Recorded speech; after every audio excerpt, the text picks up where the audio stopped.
I'm national correspondent Kayla Gaskins in Washington. There's a new ceasefire deal to pause the fighting in Gaza. Israel has agreed to the terms. Hamas is reportedly still considering. Israel under heavy pressure from President Trump to take steps to secure peace in Gaza as Netanyahu prepares to visit Washington this coming Monday. Accepted many compromises. This deal is not perfect. We have to release murderers in order to allow more hostages to come back, but we accepted that. On the table, a ceasefire deal that reportedly includes the release of 10 living Israeli hostages and the bodies of 18 deceased hostages, as well as a 60-day pause in fighting to negotiate a permanent end to the war. We discussed the deal with Danon, Israel's ambassador to the UN.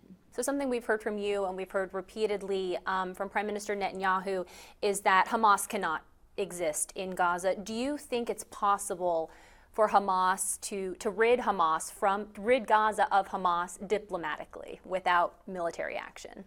I definitely hope so, but it will require the consent of the Hamas leadership to leave Gaza. Will they ever do that, though? No, for some of them, the resistance against Israel is the essence of life.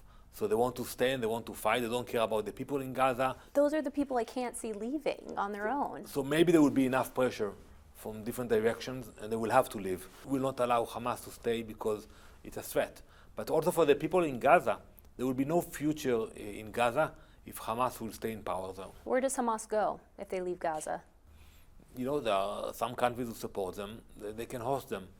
We care less about that. And as for the future of Gaza, Ambassador Danon tells me there are Middle East countries willing to step in and help rebuild, but not if Hamas remains a presence in the Strip. In order to support the people in Gaza in the future, you have to realize that Hamas cannot be part of the equation. Meanwhile, President Trump hoping his diplomatic efforts in the Middle East will earn him a Nobel Peace Prize if the current deal brings an end to the fighting in Gaza and if the Iran ceasefire deal holds. In Washington, I'm Kayla Gaskins.